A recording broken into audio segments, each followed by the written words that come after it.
Bonjour, aujourd'hui nous allons créer des décorations de Noël avec de la pâte autodurcissante.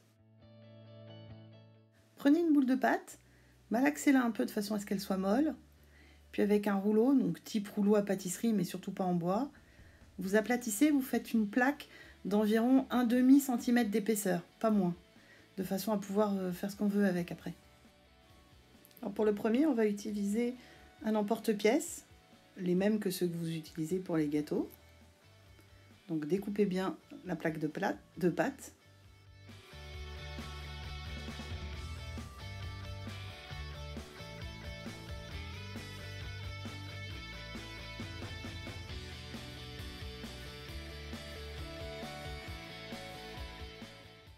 Avec un cure-dent, on va faire le trou qui va servir à passer un cordon ou un ruban par la suite. Donc juste avec la pointe du cure-dent, la taille est parfaite. On pique bien droit et je tourne le cure-dent de façon à ce que ça rentre en douceur et que ça enlève pas la moitié de la pâte de l'autre côté. On réaplatit une boule de pâte pour faire la deuxième décoration. La deuxième décoration, je vais utiliser un tampon. Donc je l'enfonce bien avec le rouleau. Ça, il va bien pénétrer dans la pâte. Puis avec un couteau ou un cutter, je découpe autour. Donc je n'ai pas enlevé le tampon, pour l'instant il est toujours dessus. Et je fais le tour du motif de façon à le découper.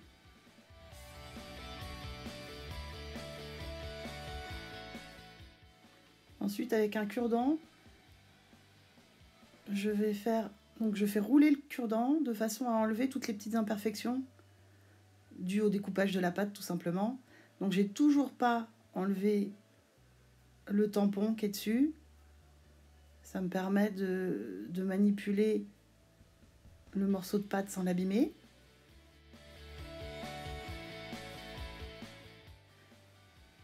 Donc j'enlève doucement le tampon et on voit le motif. Donc je réenlève un petit peu tout ce qui traîne autour d'imperfections. Donc là il restait un peu d'encre sur mon tampon, c'est pour ça qu'on voit un peu de doré à l'intérieur, c'est pas grave, ça partira avec la peinture tout à l'heure. Mais là le motif est bien incrusté dans la pâte. On commence la même chose cette fois-ci avec 2 tampons que je vais superposer l'un sur l'autre pour réaliser un ananas.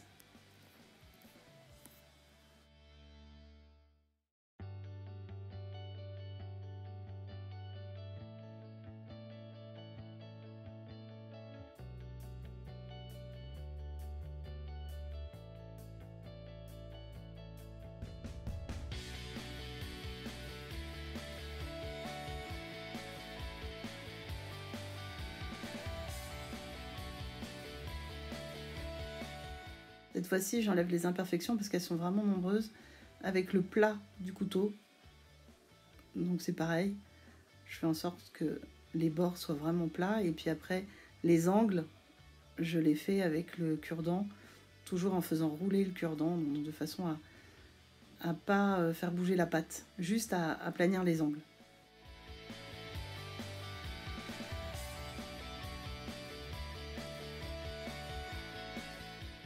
Et puis après je fais le trou, donc vous remarquerez que j'ai toujours laissé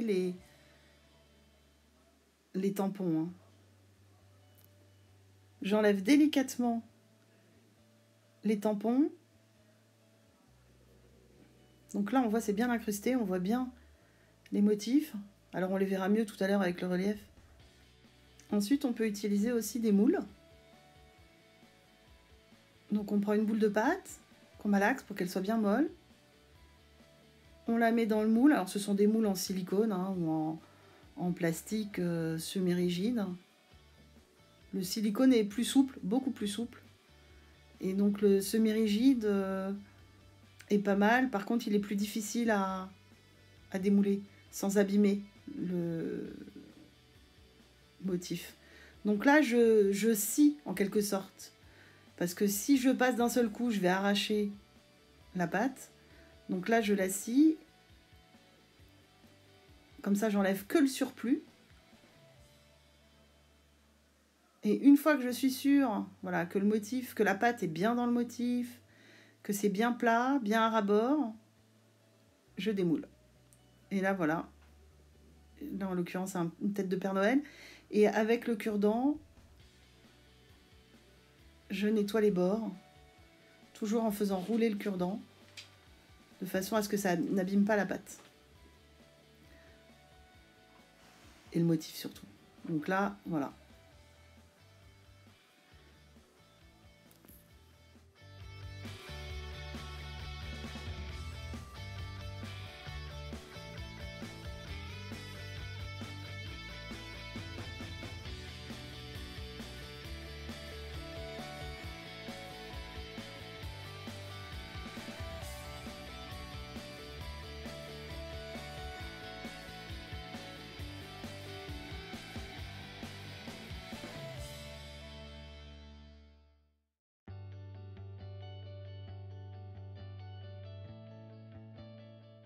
Une fois que tous les moules sont faits, vous les laissez sécher, évidemment, de façon à ce que ça devienne dur.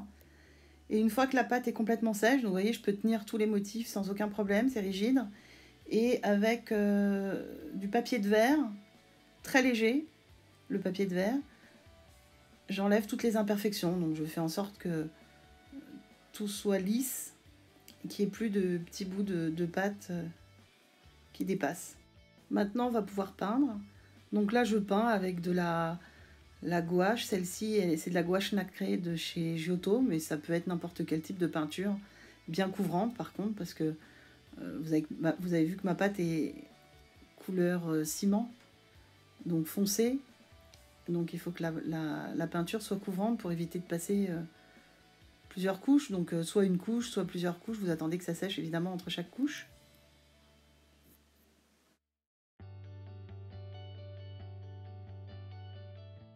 Là, je prends un tout petit pinceau pour faire l'intérieur. Donc ça doit être du 0 ou du double 0. Ça me permet d'être précise et de mettre vraiment des petites touches de peinture sans que ça déborde.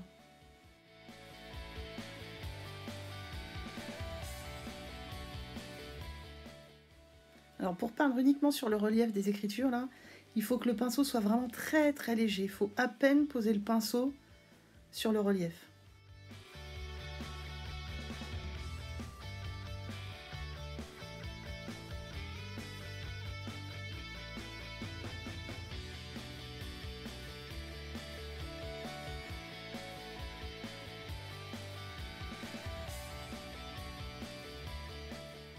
Là, c'est un petit sujet en bois, donc découpé au laser, qu'on trouve partout, que je colle avec de la colle forte, colle blanche forte. Celle-ci, c'est la Cléopâtre, mais il y a toutes les marques qui en font. Mais c'est de la colle blanche forte.